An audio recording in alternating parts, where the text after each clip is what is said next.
Monseigneur Perrier, chaque année, les sanctuaires Notre-Dame de Lourdes présentent le bilan de l'année qui s'est achevée. Alors, pour 2007, qu'est-ce qu'on peut dire au niveau de la fréquentation notamment?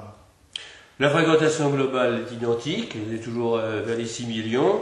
C'est une année impaire, et vous savez que les années impaires, il y a un certain nombre de grands rassemblements qui n'ont pas lieu, en particulier le fraternel ou le pèlerinage des anciens d'Afrique du Nord. Bon.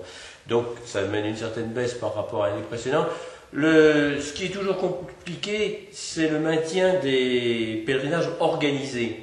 Car la tendance actuelle n'est pas de venir en grand groupe, avec des trains spéciaux qui sont difficiles à avoir, qui coûtent très cher, etc. Donc la tendance générale des gens, c'est de prendre leur bagnole et d'aller où ils veulent. Alors que les pèlerinages organisés se maintiennent pratiquement au même taux, à 1% près, je trouve que c'est déjà une très très belle performance. Mais la fréquentation globale est restée vers ces 6 millions. Alors c'est sûr que les pèlerinages organisés pour les hôtels, il y avait un gros avantage, c'est que ça leur faisait 4 nuitées de suite assurées avec les mêmes gens sans avoir à changer les draps, etc. Bon. Alors, je ne sais pas ce que donnera le compte de nuitées pour l'année 2007. Il peut avoir baissé sans que le nombre de gens qui sont venus à Lourdes ait lui diminué. D'autant plus que maintenant vous avez beaucoup de gens qui viennent en mobil-home, qui vont dans des gîtes ruraux, qui vont au camping. Il ne faut pas identifier pèlerin avec hôtel maintenant. Votre idée, c'est d'essayer d'inciter les diocèses à faire des groupes particularisés? Oui, moi je pense que Lourdes peut convenir à des publics extrêmement différents, très variés, d'âge, de culture, etc. Bon. Et je pense que le pèlerinage diocésain, groupé, toutes catégories, c'est un modèle possible, mais ce n'est pas le seul. Et je crois que des diocèses pourraient très bien prendre l'initiative. Une fois, c'est pourquoi on vient avec les catéchistes, ou bien une fois on vient avec un secteur géographique, ou bien une fois on vient avec les enfants, ou bien une fois on vient avec, pourquoi le personnel de santé. Pourquoi est-ce que le personnel de santé ne viendrait qu'avec les malades? Ils aiment bien aussi pouvoir faire leur pèlerinage aussi personnellement. Ou une fois, je ne sais pas quoi, les groupes de spiritualité mariale, par exemple. Ils ne viendraient pas, voilà. Plutôt que de vouloir toujours tout mélanger, les généralistes, c'est très bien, mais on sait en médecine qu'il faut aussi des spécialistes. Le 7 décembre dernier, donc, l'année jubilaire a débuté. Comment cela s'est traduit? C'était inespéré. Inespéré, puisqu'il est venu 3 à 4 fois le nombre de gens habituels.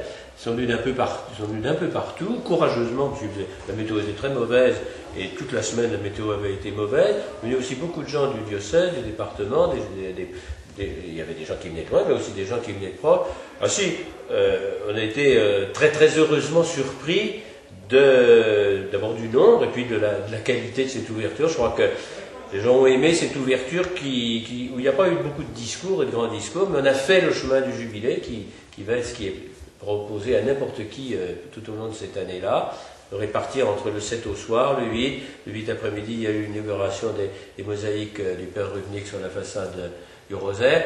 Ça a été vraiment 36 heures remarquables. Bon, si tout était à l'image du 7 et 8 décembre, ce serait une année de rêve. Et le 11 février risque d'être à la hauteur. Espérons. Vous savez, il y a des éléments qui sont complètement impondérables. Les choses, j'allais dire, ça passe ou ça passe pas, vous pouvez pas. Vous pouvez préparer, on fait ce qu'on peut, mais il y a l'impondérable, et puis il y a aussi le trajet intérieur que ces événements peuvent faire en chacun, et ça, c'est la liberté et le secret de chacun.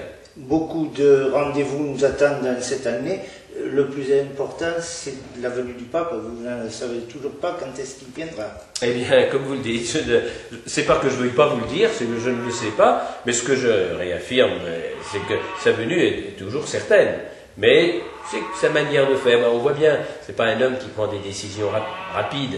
Il fait étape après étape. Bon. Et donc, pour l'instant, il y a d'autres voyages qui sont à organiser ces temps-ci, à réfléchir, etc. Donc, m'a assuré, ne vous inquiétez pas, oui, ça viendra le moment venu. Merci.